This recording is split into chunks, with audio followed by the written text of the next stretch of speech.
નમસ્કાર મિત્રો, ચક્રવાત ન્યૂઝમાં આપનું હાર્દિક સ્વાગત છે। હાલ આપણે છીએ મોરબીના જેતપર ગામે। આપણી સાથે સુરતથી કિસાન પુત્ર મયુરભાઈ આવે છે, તો આપણે તેમની સાથે ચર્ચા કરીશું।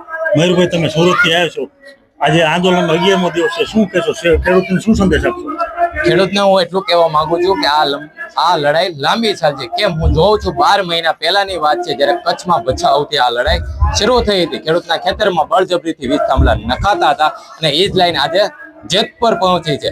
એટલે કે આ લડાઈ લાંબી ચાલશે। એટલે ખેડૂત ગુજરાતના તમામ ખેડૂતો આ લડાઈ માટે લડવા માટે તૈયાર થઈ જજો। અને સરકારને હું કહેવા માંગુ છું કે તમે 1 વર્ષથી ખેડૂત જેલમાં પૂરી દો છો, તમે બળજબરીથી તેના ખેતરમાંથી કાઢો છો, તેના ખેતરમાં જવા નથી દેતા, 7 બાર દેખાડો છો। એટલે તમે તમારા મનમાં શું સમજો છો? તમને એમ છે કે આ ખેડૂત ઝૂકી જશે, પણ આ ખેડૂત આજે પણ ઝૂક્યો નથી અને કાલે પણ ઝૂકશે નહીં। ખેડૂતોની યોગ્ય વળતરને લઈને માંગ છે। ખેડૂતોના ખેતરમાં વળતર આપ્યા વિના આ વીજ પોલ નાખવામાં આવી રહ્યા છે, શું કહેશો? વળતરની વાત કરીએ તો ખેડૂતને હકીકતમાં કેટલું વળતર મળવું જોઈએ? ખેડૂતને હકીકતમાં બજાર કિંમતનું 4 ગણું વળતર મળવું જોઈએ। કેમ કે તેને 5 વીઘા 10 વીઘા 15 વીઘા જમીનમાં તાર અને એક થાંભલો આવે ને, એટલે કે તેની 30% જમીન જ બચે, 70% જમીન કઈ કામમાં આવતી નથી। એટલા માટે ખેડૂતને બજાર કિંમતના 4 ગણા આપવાની વાત તો દૂર છે, તેને બજાર કિંમત પણ નથી આપતા અને જંત્રી પ્રમાણે આપે છે, જે બજાર કિંમત કરતા પણ સાવ ઓછી છે। અને આ ખાનગી કંપનીને સરકારે ખુલ્લી છૂટ આપી દીધી છે કે પોલીસનો બળજબરીથી ઉપયોગ કરી ખેડૂતના ખેતરમાં કામ શરૂ રાખે છે, 1 પણ રૂપિયો વળતર ચૂકવ્યા વગર। બાકી નિયમ અને કાનૂન પ્રમાણે જ્યારે ખેડૂતના ખેતરમાં વીજ થાંભલા નાખવાના હોય ત્યારે તેને પૂછવાનું હોય, 10-15 ખેડૂતો સાથે મળી તેની વળતરની રકમ નક્કી કરવાની હોય છે। પણ કાનૂન નિયમ બધાને નેવે મૂકી ઉદ્યોગપતિ મિત્ર માટે માત્ર ને માત્ર ખેડૂત ઉપર અત્યાચાર કરવામાં આવશે, પણ ખેડૂત ઝૂકશે નહીં।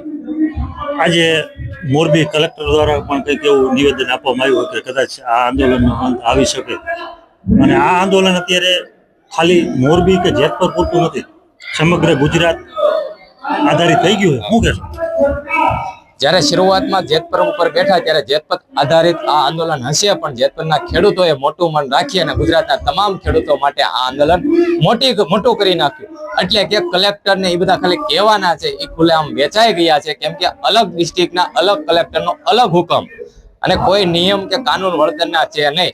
આ કચ્છનો મારો તાજો અનુભવ છે, જે ખેડૂતોને અમુક ખેડૂતના ખેતરમાં 2-5 લાખ વળતર આપ્યું, અમુક ખેડૂતના ખેતરમાં 15 લાખ વળતર આપ્યું, અમુક ખેડૂતના ખેતરમાં 30 લાખ વળતર આપ્યું અને અમુક ખેડૂતના ખેતરમાં 73 લાખ સુધીનું વળતર મળ્યું છે। એટલે કે આ ખાલી કલેક્ટર હુકમ વળતરના નિયમો એ ખાલી કહેવાના છે। જેટલો ખેડૂત લડશે અને જેટલો મજબૂતાઈથી લડશે તેટલું તેને કંપની વળતર આપશે, અને આ હકીકત છે। ગુજરાતના ખેડૂતોને તમે શું સંદેશ કહેવા માંગો? ગુજરાતના ખેડૂતોને હું સંદેશ આપવા માંગુ છું કે આજ અમુક ખેડૂતના ખેતરમાં વીજ થાંભલા આવશે, કાલે તમારો પણ વારો આવશે। કેમ કે આવનારા સમયના ભવિષ્ય પ્રમાણે જેટલી લાઈનો નીકળવાની છે તેમાં 80% ગામોનો સમાવેશ થશે। એટલે આજે આ ખેડૂતનો વારો છે, કાલ તમારો વારો આવશે। તમારો વારો આવે એ પહેલા આ ખેડૂતો સાથે ઉભા રહી એક થઈ અને ખેડૂતો માટે લડો, તો જ આપણી જીત થશે। આભાર મિત્રો।